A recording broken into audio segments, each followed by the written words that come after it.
Hey, what's going on, guys? I'm bringing you another Black Ops 2 gameplay. I'm going to be using the MSMC with the blue camo. I think that's what it's called. I'm pretty sure it's just blue, but it looks pretty cool. I like it on the MSMC. It looks pretty nice. I think I'm also using the suppressor with long barrel and the fast mag. I'm pretty sure. I'm pretty sure I have the primary gunfighter where you have all three. It's a really good combo. I mean, I know they said that they had supposedly nerfed the MSMC and the PDW, but I still find it a pretty useful weapon. I still like using it from time to time again. It's a pretty fun SMG to use. It's definitely, I think it's more difficult to use than a lot of the others because it seems like they, have barely any visual and recoil in general. And along with their hip fire is a lot better. And the MSMC, it has a lower rate of fire than most of them. Has slightly bit more damage, and it of course has less hip fire, and the accuracy is obviously less, and has more recoil and all that. But it's just a pretty fun gun to use.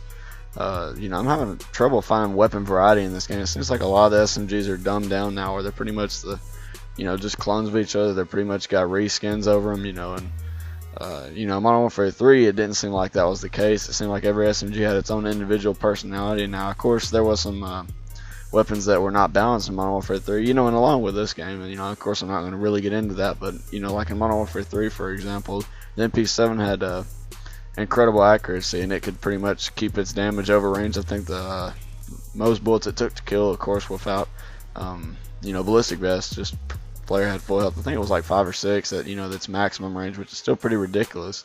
I mean, seeing as it had incredible accuracy. But anyway, this isn't about Modern Warfare 3. I was just gonna basically give you guys some somewhat of an update video. It's I don't know how often I'm going to be making videos. I'm still going to make them maybe once, twice a week, but I'm doing an ACT test tomorrow, so I'm not going to be probably making a video tomorrow or a few days after or whatever, just because I'm probably going to be exhausted from pretty much taking the test, the whole day. And look at this.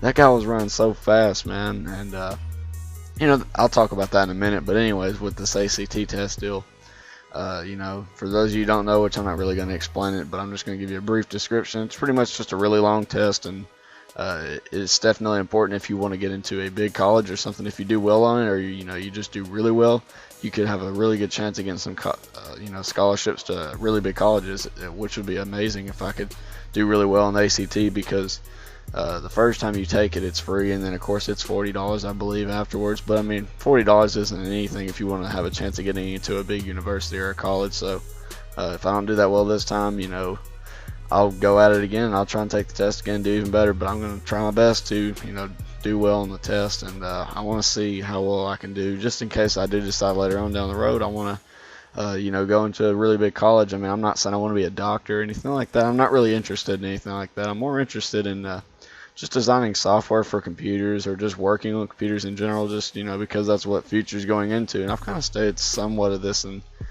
some other commentaries, but I want to give a more descriptive insight on what my opinion is about, like, what I want to do on it. And seeing as ACT is pretty much right around the corner, it gives me a perfect opportunity to kind of talk about it and give you guys some of my thoughts and opinions on it. So anyway, the ACT, it's a pretty stressful test. I'm not going to lie, I'm not going to try and get stressed out for it and anything, but it's a pretty big test, and it's definitely going to take pretty much the whole 7 hours or whatever that I'm in school. It may not take that long, but it's going to be a gruesome test. I mean, I don't know what to say. I don't know what to expect. I'm probably going to see if I can maybe even take it online before I go take it tomorrow, and see how hard it really is.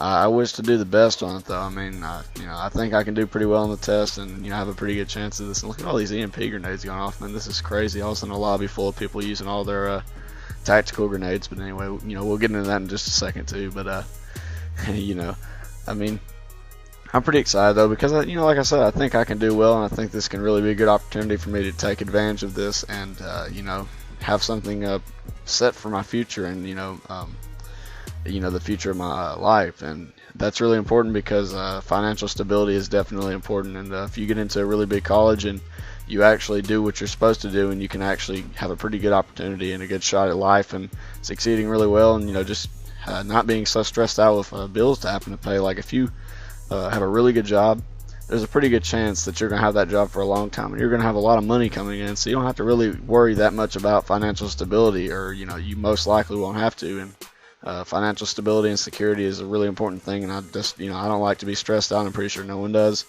and I usually don't get stressed out. I'm a pretty relaxed person, but that's just, that's just another thing that I'm going to take into consideration when, preparing for my future. But enough about that. We'll talk a little bit about this gameplay. So, I did mention the MSMCs being used. I don't think I really had any secondaries. I think the knife is my secondary, if anything, and I don't really use it. I don't really like the melee system in this game. Like, every time I try a knife, it seems like it always misses, and I'm sure a lot of you have the same experience. But if you pretty much run around with only the knife, and then you have your 6 perks or how many ever perks and whatever you decide to choose, it can be a pretty deadly combo. But that's not really my thing. I might try and get some gameplay, but I don't know. I'll consider it. It might be a little bit of a different change of pace for you guys to, be entertained by. But I'll consider it. I might even use the ballistic knife. I think that's what it's called. I'm pretty sure. Correct me if I'm wrong, but anyway, a simple kill streak setup using the UAV, the Hailstorm missile, and the Lightning Strike, and this is a pretty good combo.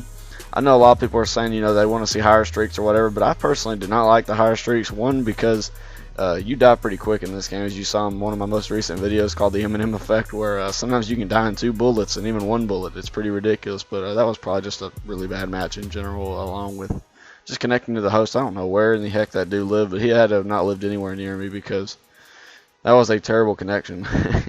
It was not fun to play on that. So, like I said, I backed out of the match, and it just wasn't entertaining. I'm not going to sit through a match and get frustrated. There's no point in that. I mean, don't let your conscience hold you back, or whatever you want to, consider it. People think, oh, only, the pros stay in or whatever. Look, everybody quits. I mean, if you're not having fun, you might as well not stay in. Why would you torture yourself, That's just my opinion on the whole situation. I mean, I don't rage quit every match I'm not winning in, but, if I feel as if I'm getting really cheated, then I'll not stay in the match. I mean, I have no reason to. But anyway, you'll see in this gameplay a lot. I am versing some people that, I consider this a pretty good gameplay, just for the simple fact that if you have watched, I wish I would have told you earlier in this commentary, but you should have looked at how many times I got EMP grenade and just hit with either a shock charge or a stun grenade or a flashbang or just any tactical grenade. And I know a lot of you are thinking, well, what is that? You have tac mask on. A lot of that does prevent the effect. It definitely reduces the effect of the, the effectiveness of the grenades. Unfortunately, it doesn't reduce any effectiveness of the EMP grenade. And I know a lot of you are thinking, well, it's just the EMP grenade. It takes away your radar. Not so true. It stops you from sprinting if you're mid-sprint. At least that's what I've experienced. It somewhat flashes your screen, so sometimes you may not see an enemy that you may have seen. It also somewhat stuns you. Not only that, but it, even the main effect, it blocks your radar. So it does a bunch of things, really, and it's a pretty annoying grenade to get hit by. And seeing as it can be hit through walls, it doesn't even have to be anywhere near you. It can just be within maybe 30 meters near you, and it can be behind like 4 walls. It doesn't even matter. It'll still get you somehow. I don't really know why they chose to do that. I mean, I understand the intentions of the EMP grenade is to get rid of enemy equipment and, basically keep people from camping as easily. But a lot of people also forgot that they added the trophy system, and that also will shoot it if it's not being thrown behind a wall. So, there's obviously counters to counters in this game, and this is actually the part of the gameplay where I started to pick my game up a little bit, because I was just getting really frustrated with getting EMP grenaded about every time I, about every good, 30 seconds it was getting EMP grenade and stuff, and it was kind of annoying. But, I'm not here to be negative, guys. I just want to kind of give you guys my opinion on some of the things that I would hope to maybe even be changed, because I want to go ahead and let you guys know this. The lag compensation is pretty much going to remain like it is. Not trying to say, not trying to be negative again, but the main reason I think is it's going to maintain like this is because they're still running on the engine that they've been running on forever, ever since Call of Duty 2, not Modern Warfare 2, but Call of Duty 2 is what I heard. I forgot the commentary that said that, but I think they're using one of the Quake engines or something like that, and it's a very old engine, and they're still using it in a game that's in 2013, and I'm hoping with the new consoles they will bring some new engines in, and hopefully we can get this whole lag compensation thing, sorted out and get it all out of the way, because, no one likes to be lag compensated. Whether you're getting the benefit of it or not, you're still going to eventually get the bad end of the stick, so to speak. So, anyways, guys, I hope you did enjoy this commentary. Again, if I don't upload any videos within the next few days or something, you guys will understand why I'm doing a pretty big test. Probably going to be exhausted from it. I'm probably just going to take a break, relax, go outside. It's been actually feeling pretty good outside lately, so I'm gonna start hanging out outside some. But I was letting you guys know that, and you guys have an awesome day. I will see you in the next commentary.